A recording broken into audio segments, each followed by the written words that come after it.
Halo, selamat malam pembaca media Indonesia. Sebelumnya saya ucapkan terima kasih untuk teman-teman yang sudah melambaikan tangan dan bergabung dengan siaran langsung malam hari ini. Eh, seperti malam seperti Selasa malam dan Jumat malam sebelumnya, kali ini kita kembali lagi dalam salah satu program media Indonesia, yaitu Jurnalis on Duty, di mana biasanya dalam program ini kami mengulas isu-isu terkini yang berkembang di masyarakat dan kemudian membahasnya secara lebih mendalam bersama sejumlah narasumber. Nah, pada kesempatan malam hari ini, topik yang akan kita bicarakan adalah soal apresiasi Ketua Umum Partai kepada Presiden terkait penanganan COVID-19 di Indonesia beberapa waktu lalu. Nah, seperti yang kita tahu, pada kesempatan tersebut kurang lebih 7 ketua umum partai menyampaikan apresiasinya kepada Presiden dan memberikan masukannya masing-masing, dan intinya mereka mengapresiasi kerja pemerintah dan memastikan bahwa langkah yang selama ini diambil sudah tepat. Lantas kemudian apa artinya apresiasi para ketua umum parpol ini? Apakah sekedar untuk mencari, dalam tanda kutip, mencari muka di hadapan Presiden, atau memang sungguh-sungguh memberikan evaluasi yang objektif terkait penanganan pandemi COVID-19 dewasa ini? Nah, untuk memantik diskusi malam hari ini, akan bergabung dengan kita sebentar lagi adalah Bapak Melki Lakilana. Beliau adalah politisi Golkar dan sekaligus Wakil Ketua Komisi 9 DPRI. Dan itu juga ada akademisi Dr. Tri Yunis Miko, atau yang biasa dikenal sebagai Dr. Miko. Beliau adalah epidemiolog dari Universitas Indonesia. Dan untuk mempersingkat waktu, saya undang dulu para narasumber kita malam hari ini.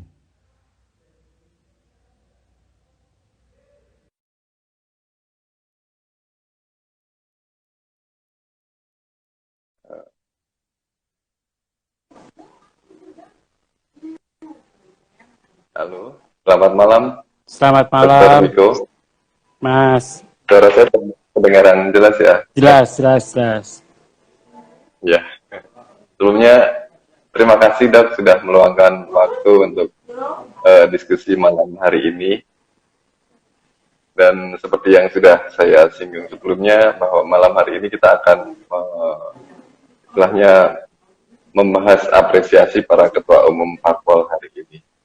Nah, apakah yang mereka sampaikan itu sudah benar-benar objektif, ataukah masih perlu ada catatan kritis untuk beberapa hal yang mereka sampaikan? Tapi sebelumnya mungkin untuk mengawali diskusi, saya awali dengan pertanyaan yang sederhana. Apakah perlu apresiasi untuk pemerintah, khususnya Presiden, untuk penanganan COVID-19 dalam kurang lebih dari setahun terakhir ini? Apakah seperti apa apresiasi itu berlaku untuk masa-masa pemulihan kesehatan nasional? Ya, kalau kita melihat ujungnya saja tanpa melihat awalnya, maka apresiasi itu dilakukan pada orang yang gagal dan pada orang yang berhasil. Jadi harusnya kita introspeksi 1,5 tahun ke depan begitu. Apa indikator keberhasilannya, apa indikator kegagalannya. Kita harus kumpulkan ke indikator keberhasilan, kayak kita harus kumpulkan indikator kegagalannya begitu.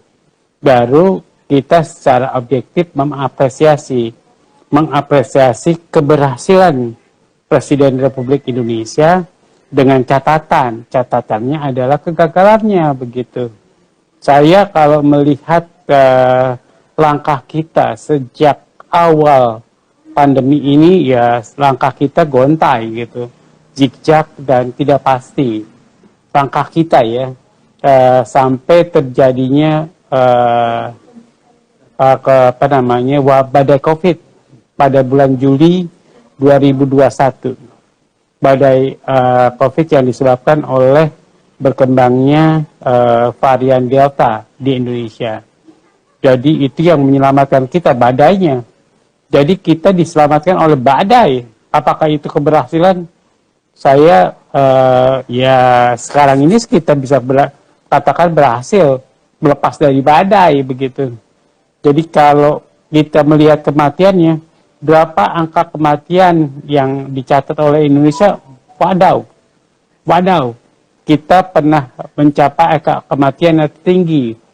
Bahkan kalau dijumlahkan semua kematian kita sejak adanya badai, ya kita akan mencatat ya, walaupun tidak tertinggi di dunia, tapi pada penduduk yang sebanding dengan Indonesia, yaitu 270 juta penduduk Indonesia, harusnya dibandingkan dengan negara yang sebanding begitu.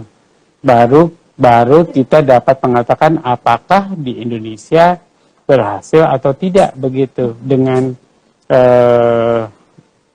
perjalanan panjang 1,5 tahun ini begitu, Mas. Baik. Jadi istilahnya sebelum memberikan apresiasi harus jelas dulu parameternya seperti itu. Betul. Jadi dilihat dulu parameter 1,5 tahun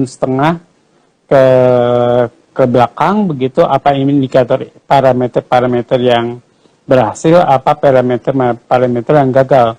Jadi kita memberikan apresiasi, Anda berhasil menurunkan kematian, Anda berhasil menurunkan kesakitan dengan catatan begitu. Tapi kalau catatan saya sih ya begitulah. Jadi nggak ada yang harus diapresiasi begitu. Dan menurut saya ya Indonesia berhasil sekarang setelah badai. Apakah setelah badai itu adalah upaya? Ya kalau nggak ada upaya ya akan mati kebanyakan. Jadi kalau seandainya pada Februari atau Maret itu kan pendidikan akan masuk. Kalau itu masuk begitu, saya bayangkan kematian itu lebih banyak lagi begitu.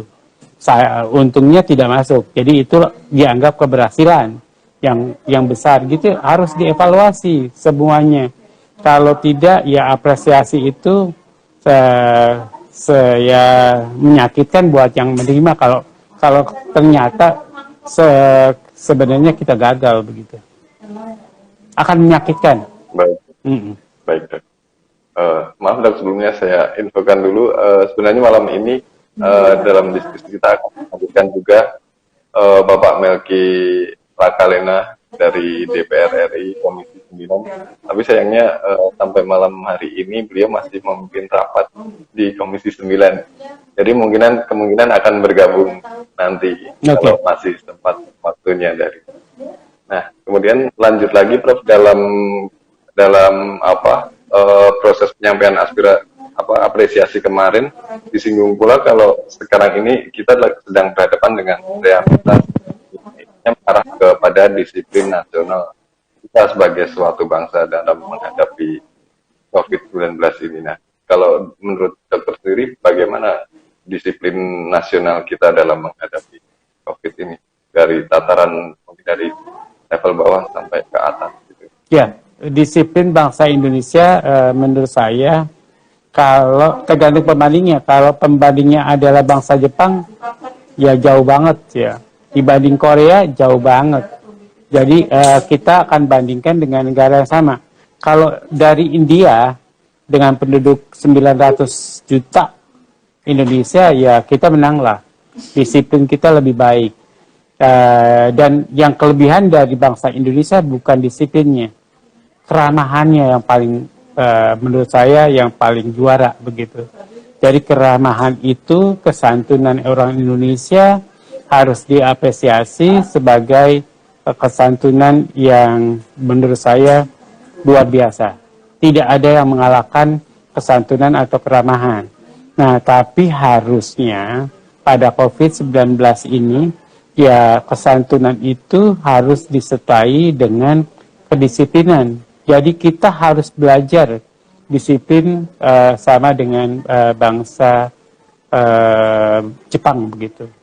Jadi sama dengan bangsa Korea. Jadi kita lebih unggul kesantunannya, tapi harusnya kita belajar. Menurut saya begitu. Baik, Dok. Oke. Lalu lanjut ke pertanyaan sebelumnya. Disinggung pula dalam pertemuan itu kalau sampai saat ini kita belum tahu kecepatan vaksinasi untuk merembukan virus ini. Istilahnya masih saling berkejaran dengan proses vaksinasi dan pertumbuhan virus ini. Seperti yang kita tahu, muncul banyak varian Delta dan segala macam. Dan kalau tanggapan dokter untuk masalah ini seperti apa? Ya, menurut saya varian Delta masih dilakukan surveillance, namanya genotyping surveillance di negara kita. Menurut saya masih ada varian Delta, baik itu di Pulau Jawa dan Bali. Sekarang ini mengancam, yaitu mengancam kalau kita masuk ke anak-anak sekolah masuk, ya itu ancamannya adalah varian Delta. Karena sempat mewabah di Pulau Jawa dan Bali. Dan sempat menjadi badai COVID besar di Jawa Bali. Kemudian di luar Jawa Bali varian Delta-nya itu ya masih menjadi badai kecil begitu. Menurut saya ya topan lah di luar Jawa Bali. Nah, menurut saya badai-badai ini kita akan ya. Nah ini kita, apakah pemerintah kita berhasil keluar dari badai COVID di luar Jawa Bali dan juga di Jawa Bali. Jadi sangat hati-hati berlakukan PPKM berlevel. Datanya harus benar-benar valid begitu, harus benar-benar. Saya melihat data surveillance kita menurut saya masih belum benar, walaupun nggak kacau balau begitu. Jadi menurut saya harus kita tata ulang lagi supaya data surveillance kita menjadi valid begitu, Mas. Baik, Dok. Kemudian untuk kampanye vaksinasi itu sendiri katanya cukup efektif sekarang ini karena melibatkan seluruh komponen lapisan masyarakat mulai dari ormas terus dan anggota masyarakat lainnya seperti itu, Dok. Apakah dengan hanya melibatkan seluruh komponen ini kampanye vaksinasi itu akan efektif karena seperti yang kita tahu beberapa waktu belakangan ini juga masih ada orang yang dalam tanda kutip enggan menerima vaksinasi seperti itu. Vaksinasi di negara kita mungkin bukan barang baru ya. Artinya kita punya program imunisasi sudah lama, sejak tahun 74, bayangin, 1974. Jadi menurut saya kita ya tidak perlu capek-capek begitu untuk mengurus program vaksinasi ini. Tapi vaksinasi COVID itu harus dilakukan dengan cepat. Kalau tidak dengan cepat atau dalam waktu 1 tahun harus selesai begitu. Jadi tahun 2021 ini harapan saya vaksinasi itu mencapai coverage paling tidak 60% ke atas lah. Jadi itu harusnya jadi target pemerintah. Kalau pemerintah tidak punya target, ini saya takut betul bahwa wabah COVID tidak menjadi endemi di Indonesia karena keterlambatan program vaksinasinya. Maka kemudian pada akhir Desember 2021, menurut saya harusnya kita mampu mengimunisasi 60% dari warga Indonesia. Kalau sekarang kan yang 2 dosis baru 20%, jadi sisa tinggal 4 bulan lagi. Jadi bagaimana kita mau mencapai yang 40%, yang 2 kali lipat. Jadi kecepatannya akan lebih besar. Jadi kita dari bulan Februari awal atau Januari, kita melakukan vaksinasi sampai bulan Agustus masa 20%. Jadi itu kita terkendala pada pengadaan vaksinnya atau logistiknya atau supply-nya. Jadi menurut saya negara wajib mengadakan supply ini dengan baik. Saya tahu, saya amat mengerti bahwa supply itu terkendala banyak begitu. Negara-negara di dunia ini sedang berebutan supply itu. Kemudian yang enak adalah negara-negara dengan penduduk yang jumlahnya sedikit. Jadi kalau Amerika saja dengan penduduk 600 juta, dia sudah mampu vaksinasi masyarakatnya lebih dari 50% sekarang gitu. Bayangkan 600 juta 50% lebih sekarang. Jadi kita harus belajar dari yang berhasil. Jangan belajar dari India. India kena tsunami, kita ikutan kena tsunami. Belajar dari India sekarang baru sekitar berapa ya, kita kalah sama India. Jadi negara yang menurut saya harusnya kita menang, kita kalah begitu. Jadi menurut saya bingung. Jadi ya mana keberhasilannya kalau kita melihat indikator-indikator vaksinasi aja kita kalah dari India. Kemudian kalau dari Singapura kita menang jumlah. Kita jumlahnya untuk vaksinasi kedua 40 jutaan. Ya Singapura baru 2 jutaan. Bayangin kita 40 juta. Singapura 20 juta, 2 juta. Tapi kan Singapura udah 60% gitu. Jadi jangan bandingkan dengan itu begitu. Jangan bandingkan jumlahnya. Ya, jadi itu 4 juta gitu. Jadi 4 juta di Singapura. Jadi 4 juta di Singapura itu 60%. 40 juta di Indonesia itu dari banding dengan 200 juta, 270 juta bahkan, atau 208 juta targetnya. Ya masih jauh begitu. Jadi belum sampai 1/4 begitu. Jadi dalam melihat indikator menurut saya juga ya harus melihat seutuhnya. Jadi vaksinasi emang susah. Kita mendapat 40 juta tuh hebat, menurut saya hebat ya. Jadi menurut saya nggak melihat vaksinasi di negara kita 20% begitu lebih. Tapi 40 juta itu jauh dari Asia, negara-negara ASEAN begitu. Jadi negara Singapura kalah, dia baru 4 juta, Filipina kalah gitu. Jadi kalau dalam jumlah, tapi dalam presentasi ya kita kalah lah begitu. Jadi kemudian ini yang menurut saya dalam pendekatan ke masyarakat kita pakai teori-teori yang ada. Jadi jangan serampangan aja kita pakai kemudian influencer begitu. Zaman sekarang influencer teorinya gimana?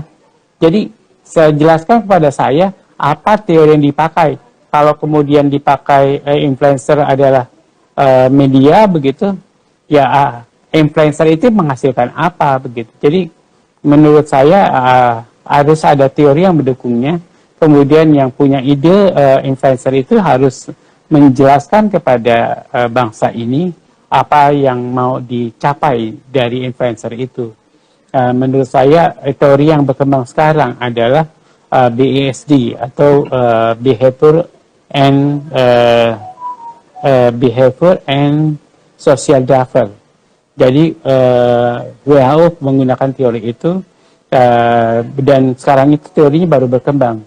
Jadi belum banyak yang tahu tentang Behavior and Social Driver.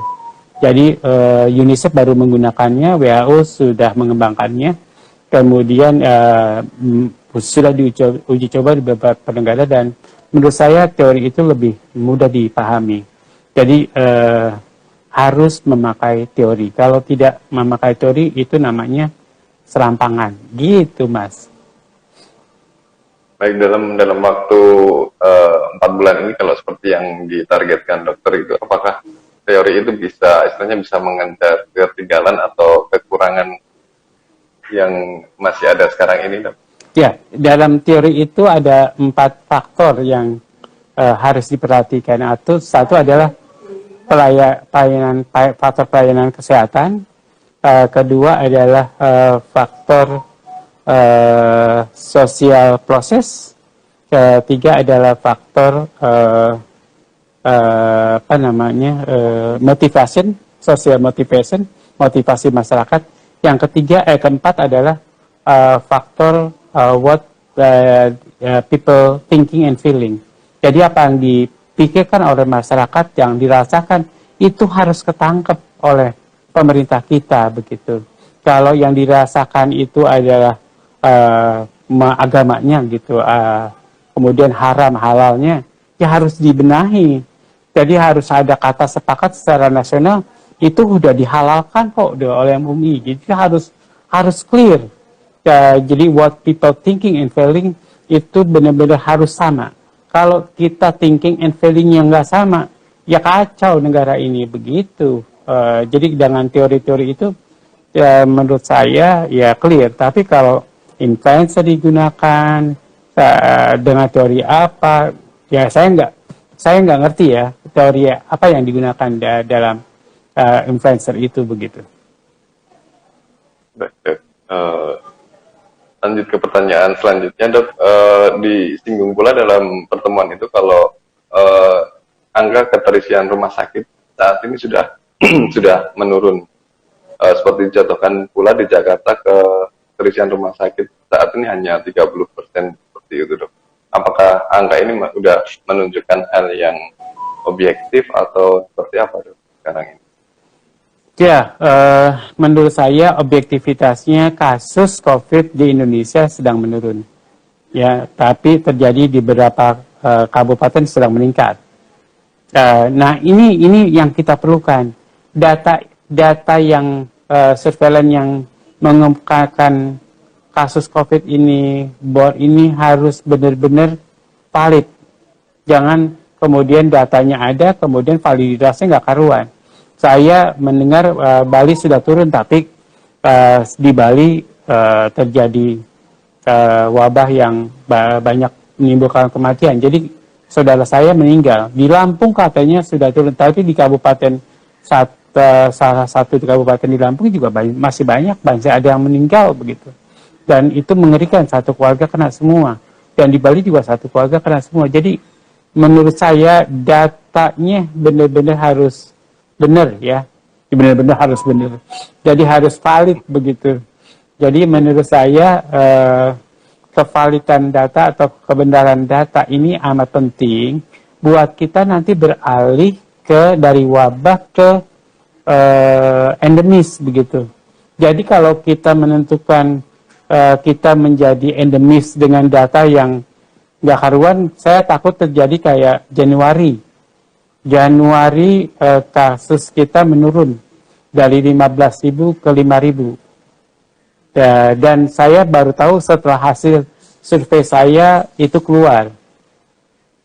Kita terbelalak. Semua peneliti dari UI, dari UNR, dari Unhas terbelalak, kaget. Sekaget-kagetnya begitu. Karena wow, data kita begitu ya. Padahal laporannya begini. Nah, itu kan minta ampun, orang Indonesia sampai kaget, apalagi orang luar negeri begitu. Orang Indonesia saja yang sebenarnya nasionalismenya saya nggak pertanyakan itu benar-benar membela Indonesia. Sampai sekarang kita semua peneliti-peneliti itu membela Indonesia. Sampai sekarang kita masih off the record data kita. Kalau saya buka di sini minta ampun, semua akan kaget begitu. Jadi ya sudahlah, itu demi merah putih begitu. Saya nggak membuka data itu. Jadi menurut saya ya sudahlah. Ya tapi mau tolong bener pemerintah memperhatikan surveillance ini, karena salah satu otaknya dalam menanggulangi wabah menjadi endemis, otaknya adalah surveillance. Jadi kalau nggak punya otak gitu, wabah kita kacau balau lah nantinya.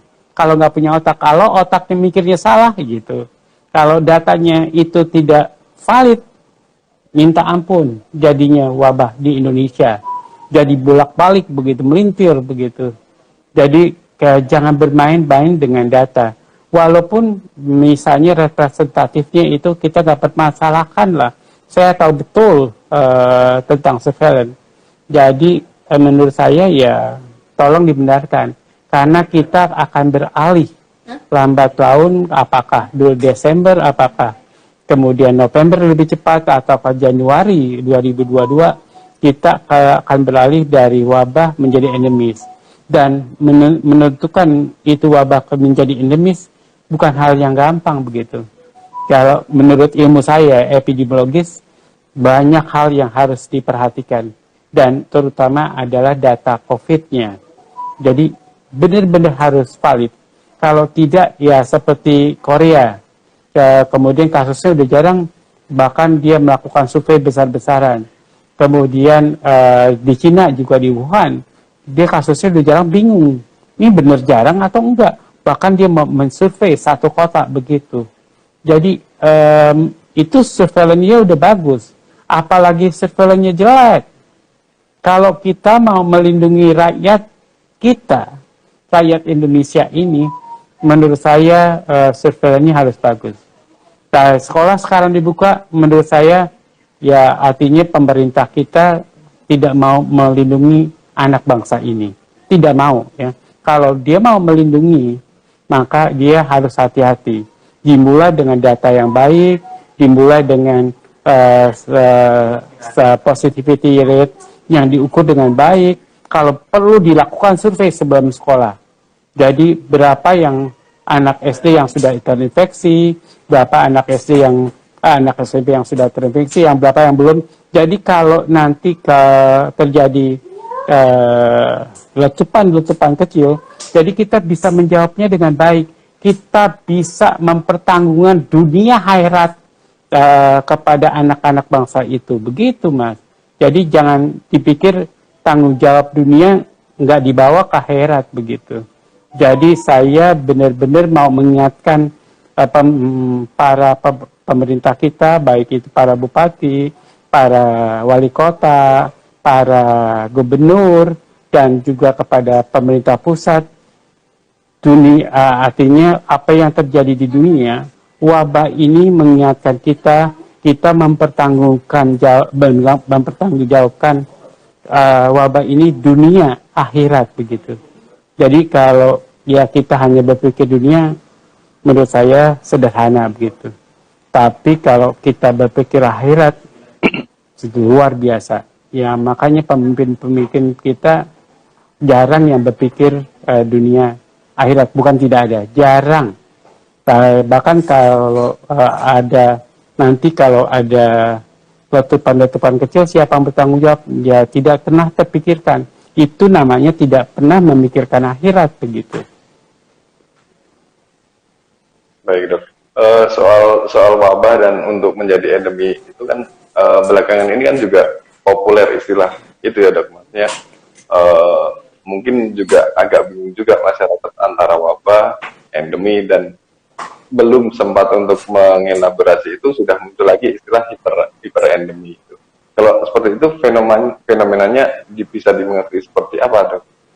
Ya itu ya, makanya saya menurut saya nggak gampang mengatakan kemudian wabah itu dari wabah menjadi endemi di suatu negara. Kalau itu wabahnya masih tetap di misalnya di 10 kabupaten, itu wabah atau endemi begitu. Jadi mari kita tentukan. Kalau itu endemi, maka itu harus menetap. Ada teori kenapa penyakit itu menjadi wabah, ada teori penyakit itu menjadi endemis. Jadi kalau penyakit itu wabah ya karena ada perubahan dari agent, ada perubahan dari lingkungan, ada perubahan dari host. Salah satu aja berubah, kemudian menjadi ledakan, itu akan terjadi wabah. Yang sekarang terjadi pada COVID-19, perubahannya adalah banyak pada agent virus corona SARS-2 ini kemudian bermutasi dari dia hidup pada binatang, kemudian hidup bisa menyerang manusia, kemudian dia mewabah begitu. Itu jelas-jelas agentnya. Tapi kondisinya pada host juga punya perilaku yang salah, arti yang suitable untuk penularan coronavirus itu, kemudian lingkungannya juga mendukung begitu. Mau itu subtropis, tropis, dia bisa hidup corona ini begitu. yaitu teori wabah ya. Kalau teori endemi, penyakit itu akan menetap. Dia akan menetap ada karena dua faktor. Ada host locality, ada geographical locality. Kalau menurut saya pada geographical locality ya penyakit COVID ini tidak berdasarkan geografis karena bisa menyerang dimanapun dia. Tapi dia akan locality terhadap faktor host atau akan terjadi host locality. Nah, faktor host locality ini terutama pada perilakunya, perilaku berkerumun begitu, nah itu harus dihindari begitu. Jadi kalau dia endemis pada orang atau pada masyarakat yang berkerumun, dia akan endemis, dia nggak akan hilang begitu saja.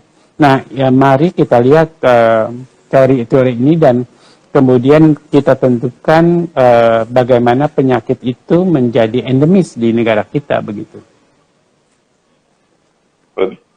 Sebenarnya perjalanan untuk menjadi hiperendemi itu juga masih panjang gitu ya, Dok? Enggak, ya hiperendemi itu lain lagi begitu. Kalau penyakit yang endemis itu sudah endemis, ada daerah-daerah yang akan hiperendemis, endemisnya tinggi, ada daerah-daerah yang hollow endemis, endemisnya rendah, ada yang endemis saja begitu, yang rata-rata. Itu beda sekali.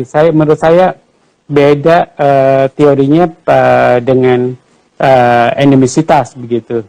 Jadi yang ngomong hiperendemis bahwa COVID di negara kita menjadi hiperendemis ya karena dia tidak mengerti tentang endemisitas dan teori endemisitasnya, kemudian dia tidak mengerti wabah itu menjadi endemis. Jadi mari kita bicara wabah menjadi endemis dulu lah begitu. Apakah itu ditentukan oleh frekuensinya yang kemudian minimal dan menetap. Nah kemudian baru penyebarannya. Apakah dia akan menyebar di 514 kabupaten tapi dengan frekuensi yang rendah?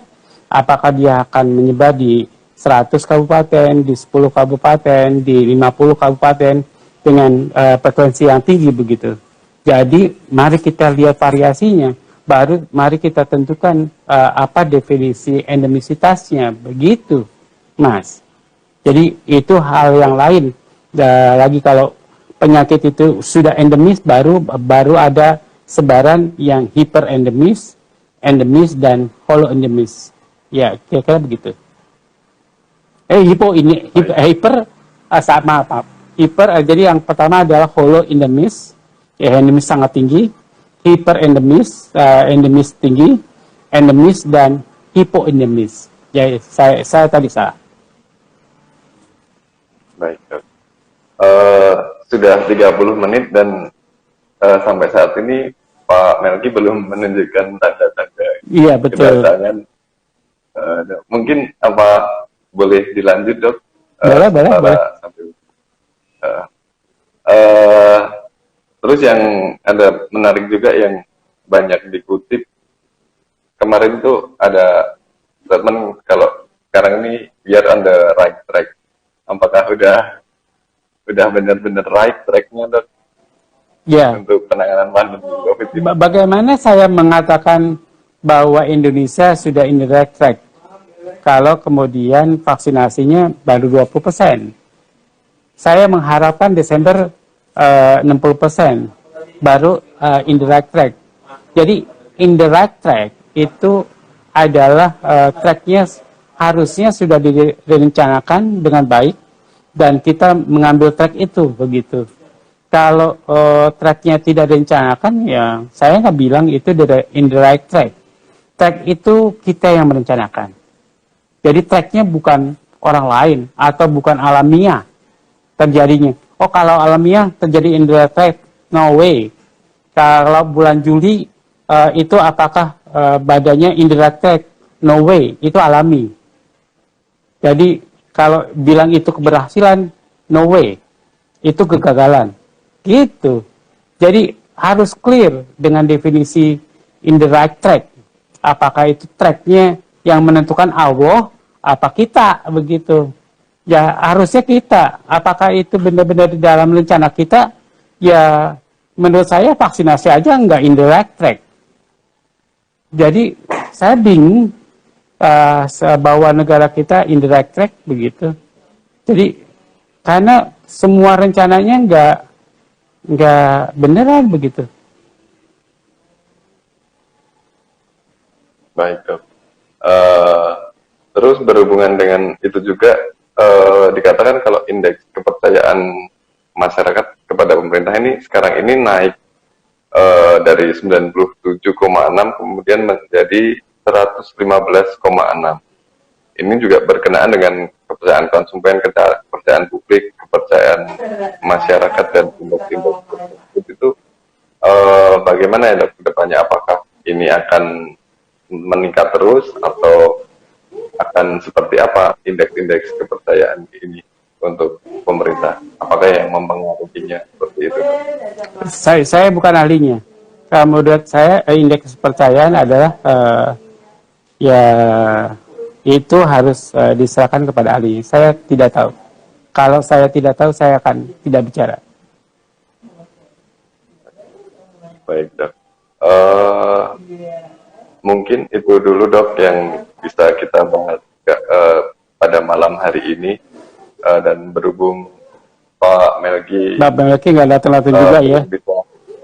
Iya, mungkin sebagai penutup ada apa closing statement dari dokter untuk kita malam hari ini untuk pemirsa? Ya, saya berharap negara Indonesia bisa menjadikan wabah COVID-19 menjadi endemis. Kesempatan itu ada, peluang itu ada. Cuman peluang itu harus dilakukan. Yang pertama adalah vaksinasi. Pada akhir tahun 2021, karena vaksinasi kita dimulai bulan Januari, maka kita harus mencapai 60% atau lebih. Paling tidak, paling sial 50% lah, atau lebih. Jadi menurut saya itu jalan menuju membuat negara kita endemis. Jadi 60% atau lebih itu adalah keharusan. Jadi menurut saya itu yang pertama. Yang kedua adalah surveillance. Surveillance kita tidak itu kevaliditasnya harus diperkuat. Bukan harus benar begitu, tapi harus diperkuat. Jangan sampai kalau turun itu ya apakah itu turun tinggi sekarang, pertanyaan saya, apakah 5.000 itu sudah benar-benar angka yang valid? Ya saya ragu begitu. Dengan tes yang tidak dilakukan, kemudian dengan baik ya sesuai standar 1/1000 populasi per hari atau per minggu begitu. Kemudian kontak tracingnya harus diperkuat buat kota dan kabupaten. Oke, betul. Dan provinsi juga begitu, harus diperkuat. Kalau tidak, ya semua angka-angka itu akan mungkin tidak valid. Kita jadi akan ragu. Seperti ragunya Korea Selatan, seperti ragunya Wuhan, seperti ragunya Australia begitu. Di Australia aja 20 penduduknya kena COVID, dia sudah bingung begitu. Kita 5.000-an udah bingung karena penduduknya jauh lebih banyak begitu. Tapi ya presentasinya kita lebih banyak yang kena. Jadi menurut saya ya kita harus benar-benar menjaga validitas itu. Satu, hanya untuk meyakinkan kapan kita berubah endemis. Kalau data kita nggak pasti, mungkin kita nggak pasti juga berubah menjadi endemis. Jadi kira-kira gitu. Nah, kalau kita mau mengapresiasi, saya yakin bahwa Presiden Republik Indonesia itu adalah presiden yang baik. Cuman menghadapi COVID-19 itu bukan suatu yang gampang. Menurut saya, bukan yang gampang. Baik itu di kabupaten atau kota, baik itu di negara ini, bukan sesuatu yang gampang untuk penanggulangannya. Di negara kita, menurut saya susah, penduduknya ada 270 juta dan di Amerika 600 juta. Maka Amerika saja gagal, menurut saya gagal. Kalau mau mengapresiasi Presiden Donald Trump gitu, ya silakan apresiasi. Apakah dia tersinggung atau tidak begitu dalam urusan COVID-19. Kemudian silakan apresiasi presiden yang baru Amerika Serikat begitu. Dia akan tersinggung atau tidak begitu. Kan sekarang dia udah berhasil memvaksinasi lebih dari 50%. Menurut saya kita memperapresiasinya adalah mengapresiasi pada tindakannya, tindakan tertentu dengan indikator tertentu. Jangan semuanya. Jadi kalau semuanya akan jadi bingung kan untuk negara ini. Saya juga mau mengapresiasi pemerintah kita melakukan PPKM darurat. Saya apresiasi. PPKM darurat itu dilakukan pada saat yang tepat. Saya apresiasi dengan baik. Jadi saya mengapresiasi tindakan pemerintah dalam melakukan PPKM konsisten. Dan kita sudah lama. Tapi karena apresiasi saya ini tidak dibenarkan oleh pebisnis Indonesia begitu. Itu akan merugikan pebisnis. Jadi kadang-kadang apresiasi yang kita lakukan itu akan menyakitkan pihak tertentu begitu. Jadi menurut saya ya silakan apresiasi apa yang ya harusnya apresiasi dinyatakan pada satu hal. Jadi jangan banyak hal, satu hal. Jadi saya sudah apresiasi tadi PPKM darurat. Ya itu sangat tepat dan waktunya sangat tepat. Dan kemudian PPKM lanjutan juga sangat tepat dan ya kemudian adalah datanya saya minta untuk diperbaiki. Dan saya juga apresiasi kalau Indonesia berhasil menjadikan wabah COVID-19 menjadi endemis. Saya akan apresiasi pada bulan Desember. Jadi saya akan apresiasi jelas. Tadi pada bulan Desember, kalau itu benar-benar berhasil, saya angkat begini. Saya angkat begini. Tapi tidak sekarang. Bulan Desember. Gitu. Kira-kira begitu. Baik, Dok. Terima kasih banyak ya, Dok, atas waktunya telah menyediakan kesempatan dan menjawab beberapa pertanyaan yang saya sampaikan malam hari. Dan untuk teman-teman media Indonesia, terima kasih juga telah menyempatkan waktunya untuk mendengarkan diskusi kita malam hari ini. Semoga apa yang kita bicarakan malam ini dapat memberikan sedikit pencerahan atau pengertian untuk teman-teman semua. Dan sampai jumpa lagi di COD selanjutnya. Jangan lupa patuhi protokol kesehatan dan sehat selalu untuk kita semua. Sehat selalu untuk yang 12 ya.